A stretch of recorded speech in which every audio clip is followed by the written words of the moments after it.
What's up, everyone? This is Shelly from Shell Shocked.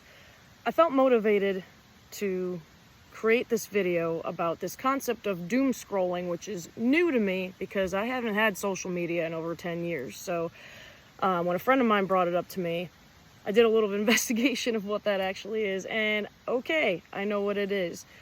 And I noticed that we live in such a world that negativity is an addiction. I've been addicted to negativity, for nearly 4 decades, so I practically have a doctorate over it. So I don't need help in putting myself down because I've done it for way too long. And there's just isn't enough motivation for each other to help each other. And I noticed that, people want to use social media. It can be a great tool to either, make yourself famous if you want to be a famous singer. Do I want to be a world famous singer and change the world, change people's lives? Absolutely. But I find that more people become lost in social media with the scrolling and compare and contrast of people's lives than they do become found. If they become found, that's great. It can be a wonderful tool. But I find that, negativity is such an addiction in this world today. And instead of uplifting each other, we decide that they have a better life than us. Or, they've got more going on because of the photos that they've got going on in their family. And, they got a big old house, they got this, that, the other thing, and they're smiling and they're beautiful or whatever. They seem to have it all together, right? When did it become a competition? Who set the timer on what is going to be going on in your life? If you're 60 years old and you finally got a mortgage for a house, guess what? You got a mortgage for a house. If you decide that you want to go back to school at 45 years old and you're like, man, why didn't I do this when I was 20? Maybe in that time frame you just weren't ready. Maybe that just wasn't your time. There is no timer on this, folks. There really isn't.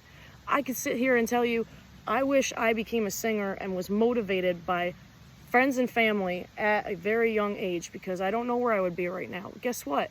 Maybe I just wasn't ready. And like I said, I've been so negative over my own life for so long that I wasn't ready for that.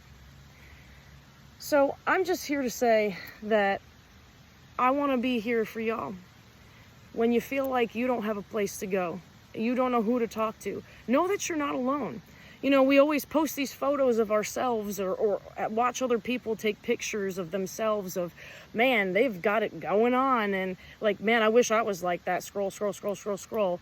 But we never take photos and videos of the really bad times. What if there was a loss in the family? What if you've lost everything? What if you lost your spouse? What if you lost children? What if you lost your job? What if you have no home and you don't know what next meal you're going to have the next day? We take life for granted. I just learned this concept of hearing granted, because we think we are granted the ability to wake up every day. We think we are granted to have that next meal. We think we're granted to be able to walk every single day, to open our eyes, to be able to hear. And, I think about like, man, I do have the ability to walk. Do I get depressed because, I have a broken back? I am getting surgery. Hopefully it fixes it, because I can't sit or stand for more than 3 hours at a time before I have to lay down. That's why if y'all have been to Shell Shock shows, there are times that I have to take a break. And sometimes I've laid down right on stage, and I have no shame in doing that because I have to, because I believe in my passion. I believe in what I'm doing. You ever see Olympic runners that have maybe just one leg? It's all about the mindset. It's not their inability to do anything. They can do whatever you put your mind to. So I just want to help. That's what we're here for. And if my music, if our music can change the world, that's what I want to do. That's what I want to do. I know there's a lot of crap going on in the world today. I know there are things that are just gnawing away at us. It's all a mindset of what we do next with it. I had been living in fight or flight my entire life.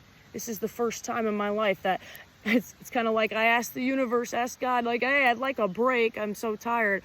I didn't realize I was going to break my face, both of my hands, and my back to receive that. It's like, careful what you wish for.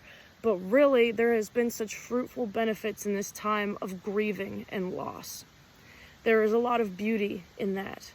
I know it doesn't sound like it is, but there is, because if you hear or see negativity that's being thrown at you, instead of eating at it, how about say no to it and only accept positivity?